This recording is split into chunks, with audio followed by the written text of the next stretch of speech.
નમસ્કાર મિત્રો, જય શ્રી રામ. હું છું ઈશ્વર નાયક અને હાલમાં જે પીએફ ના પ્રોબ્લેમ આવી રહ્યા છે.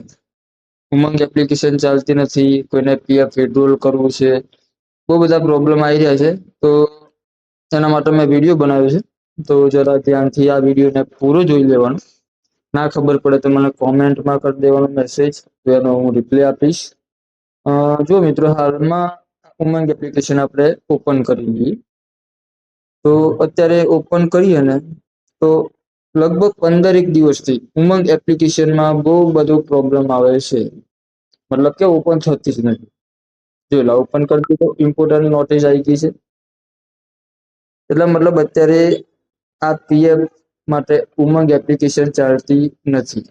હવે તમારે કદાચ પીએફ ઉપાડવું હોય કે તમારે બેલેન્સ ચેક કરવું હોય તો સાઈડ પરથી તમારે ચેક કરી શકો છો.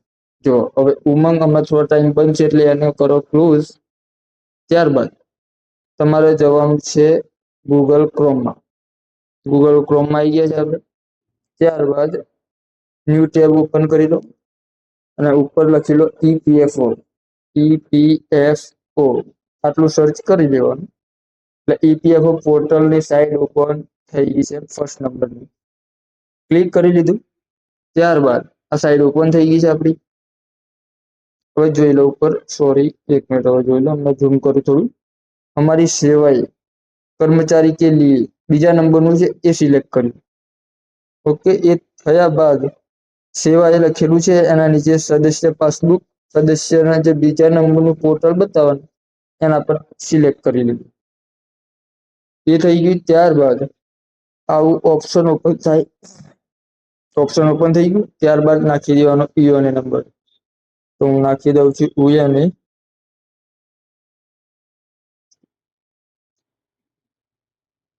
ત્યારબાદ પાસવર્ડ એન્ટર કરી દેવાનો છે. એ થયા બાદ ઓટીપી આવશે. ઓટીપી આપણે નાખી દેવાનો છે.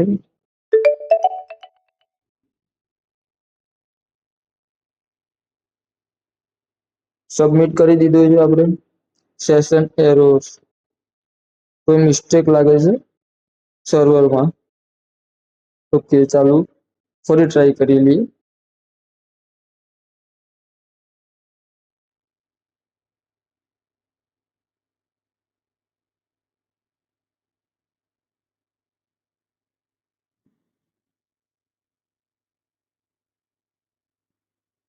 ફરી ઓટીપી આવી ગયો.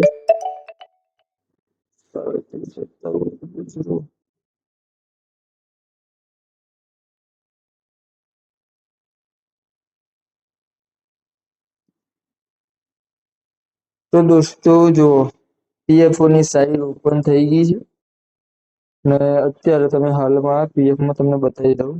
વ્યૂ વ્યૂ તમે જોશો તો તમારી પ્રોફાઇલ બતાવે છે.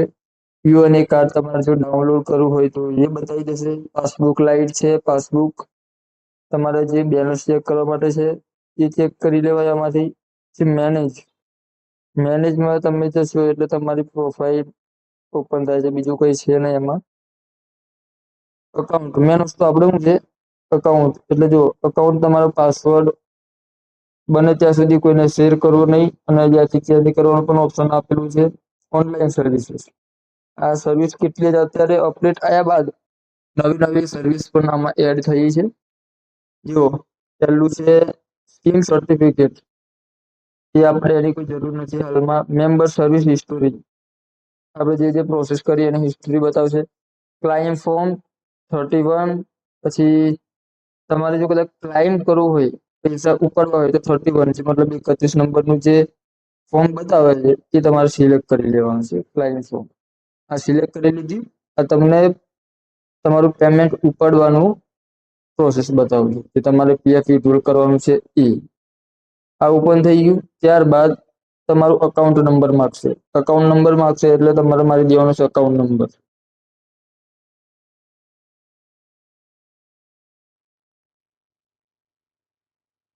મેં નાખી દીધું અકાઉન્ટ નંબર.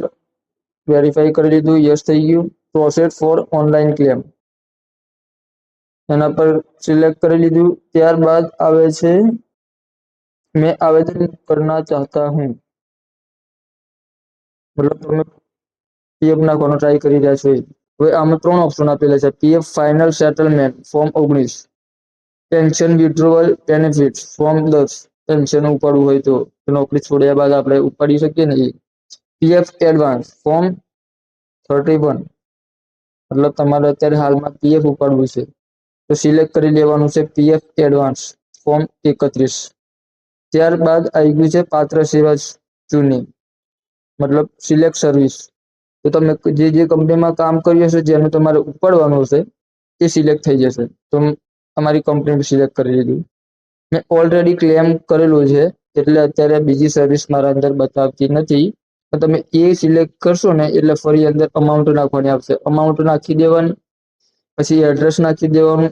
એ નાખ્યા પછી પ્રોસેસ કરશો એટલે ઓટીપી આવશે. ઓટીપી નાખશો એટલે તમારો ક્લાઇમ સબમિટ થઈ જશે. The claim is not allowed since across previews, મતલબ જે પાછલો મેં ક્લેમ કરેલું છે તે હજુ સેટલ થયું નથી, એટલે અત્યારે હાલમાં આગળની પ્રોસેસ હું તમને બતાવી શકતો નથી. પણ આગલા વિડીયોમાં હું તમને પૂરેપૂરી પ્રોસેસ બતાવીશ.